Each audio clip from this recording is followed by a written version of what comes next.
Je propose pour avancer donc de visionner l'intervention de Théodore Oda Zingwa par vidéo, puisque vraisemblablement empêché par nos tribulations municipales, il n'a pas obtenu de visa pour venir se rendre dans la France éternelle. Donc nous allons l'écouter en vidéo. Je rappelle qu'en 1994, il était secrétaire général du FPR et chef du cabinet de Paul Kagame, ancien ambassadeur à Washington.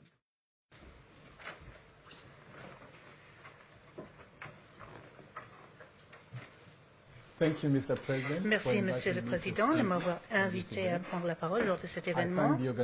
Je remercie les organisateurs pour leur générosité et leur hospitalité. Permettez-moi également de saisir cette occasion pour remercier les conférenciers et les participants distingués qui se sont réunis aujourd'hui pour discuter d'un sujet d'actualité, un sujet très difficile, le drame rwandais et la vérité telle qu'elle est racontée par les acteurs de ce drame.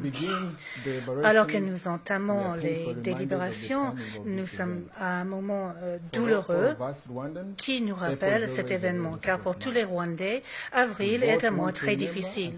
Nous voulons à la fois nous souvenir et oublier ces événements.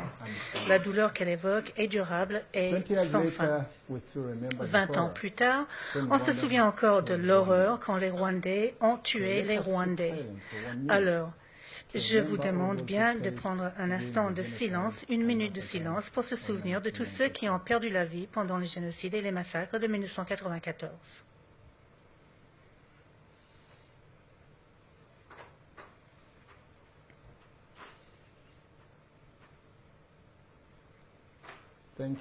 Je vous remercie. Comme vous le savez tous, le Rwanda est une nation ancienne de plusieurs siècles, célèbre ou connue de toute façon pour les deux groupes ethniques, les Hutus et les Tutsis.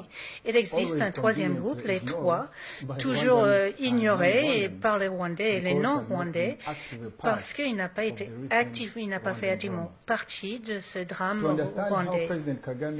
Pour comprendre comment le président Kagame et le parti au pouvoir, le Front patriotique rwandais, exerce un pouvoir absolu, je voudrais mentionner brièvement 3 moments clés de l'histoire du Rwanda dans les 100 dernières années, dont chacun portait les graines qui ont produit les événements qui nous concernent.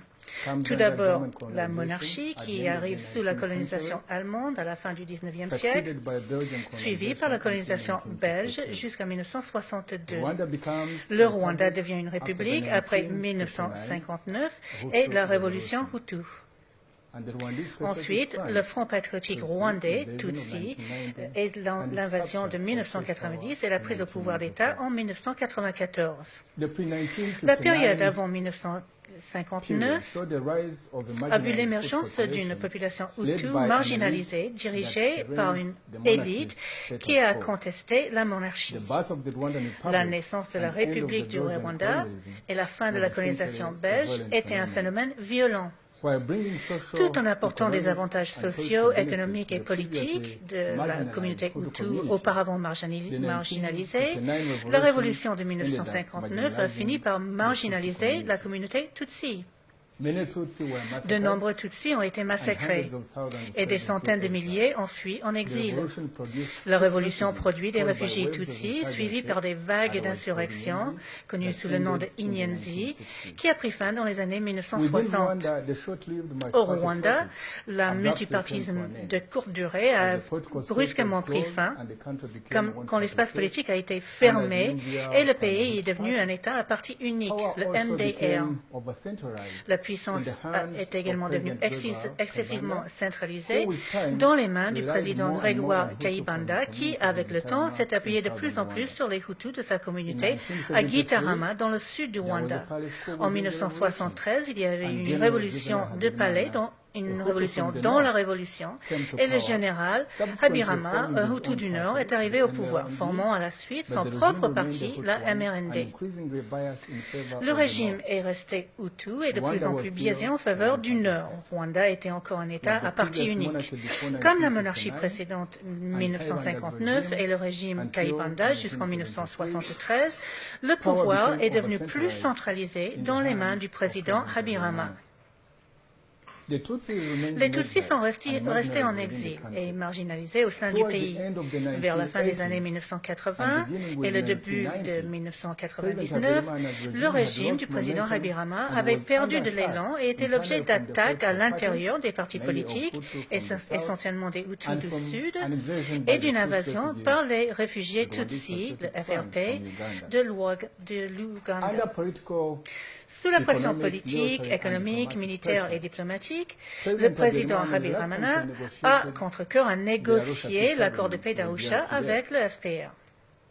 L'accord de paix a fourni une vision pour la démocratisation et la primauté du droit, le partage du pouvoir entre le MRND, le FRP et d'autres partis politiques d'opposition, la création de nouvelles institutions de sécurité, notamment l'armée et la gendarmerie, et le retour des réfugiés de 1959. Pendant un bref moment, les Rwandais ont exprimé l'espoir que la paix, la réconciliation, la démocratie et la primauté du droit venaient enfin au Rwanda. Puis, le général Kagame a frappé, ordonnant le tir contre l'avion dans lequel le président Habyarimana, le président du Burundi, Cyprien Ntaryamira, les citoyens français et d'autres personnes ont été tués. Cet assassinat a déclenché le génocide et les massacres. Le FPR finalement a capturé le pouvoir de l'État en juillet 1994 en remportant la guerre civile et a mis fin aux accords de paix d'Arusha tels que nous les connaissons. Alors que le Rwanda commémore les 20 ans de règne du président Paul Kagame, de cette règne de terreur, il est important d'identifier les aspects fondamentaux de sa stratégie visant à rester en pouvoir et garder un pouvoir absolu. Tout d'abord parce qu'elle était la puissance obtenue par des moyens violents et par une minorité, il a dû chercher une légitimité grâce à la construction d'un récit, d'un discours, une histoire pour ainsi dire, qui commence par le génocide et qui définit la raison d'être de son régime. Selon ce récit, les extrémistes Hutus ont abattu l'avion du président Habyarimana afin de trouver une raison pour démarrer le génocide. La colonisation belge est le parent idéologique des divisions ethniques et l'idéologie génocidaire. Les Français ont aidé les Hutus à commettre ce génocide et la communauté internationale a abandonné le Rwanda. La reprise du Rwanda est phénoménale et les Rwandais doivent au FPR et à son héros, le président Paul Kagame, tout le bien qui leur arrive maintenant. Le régime du FPR a même interdit le français comme langue d'enseignement au Rwanda. Tout changement du régime a besoin de récits et des disciples. Selon le récit de Kagame, la France et les Hutus ont été d'abord les seuls ennemis.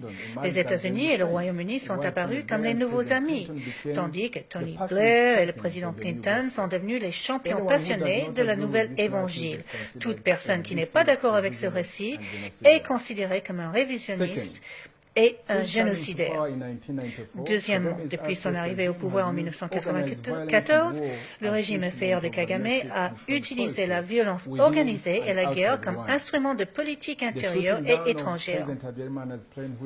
Le tir contre l'avion du président Habyarimana qui a déclenché le génocide, l'assassinat des évêques et des prêtres rwandais, le rapport de Robert Gersony qui a documenté les massacres à grande échelle par le FPR, les massacres de Kibo en 1994, le rapport Mapping de l'ONU de 2010 qui documente les crimes de guerre, les crimes contre l'humanité et même les actes possibles de génocide contre les Hutus, les assassinats d'opposants au Rwanda et à l'étranger, pour n'en citer que quelques-uns. En 1994, comme nous l'avons dit, le président du Burundi, Cyprien Ntaryamira, a été assassiné. En 2001, Kagame a fait assassiner le président de la République démocratique de Congo, Kabila, après avoir envoyé 2 fois ce pays, et en maintenant sa présence à travers les proxys comme M23. Près de 6 millions de Congolais ont péri en raison des politiques et actions du Kagame en RDC. Les troupes de Kagame ont combattu les troupes ougandaises en RDC en 2000. Il a repris les combats avec la Tanzanie et maintenant avec l'Afrique du Sud. Il a combattu en Zimbabwe, en Angola et en Namibie à différents moments. Troisièmement, au sein des institutions militaires et de sécurité, il a créé une armée à l'intérieur de l'armée, ce qui s'appelle la garde républicaine et les forces spéciales, les services de renseignement et des réseaux informels en concurrence, tout en retranchant ou en marginalisant et montant les uns contre les autres. Les militaires sont l'épine dorsale du gouvernement de Rwanda. Le président Kagame traite des grandes politiques et des décisions avec les commandants militaires de haut rang avant d'en discuter avec des membres du gouvernement ou des civils. Les civils dans le gouvernement sont les serviteurs technocratiques de l'armée. Les forces rwandaises de défense sont en substance pas une armée nationale. Elles doivent l'allégeance non pas à l'État ou ses habitants, mais à une seule organisation politique, le Front patriotique rwandais et son chef suprême, le président Kagame. Il n'est pas étonnant qu'il appelle le RDF « mon armée » et ses dirigeants « mes officiers ».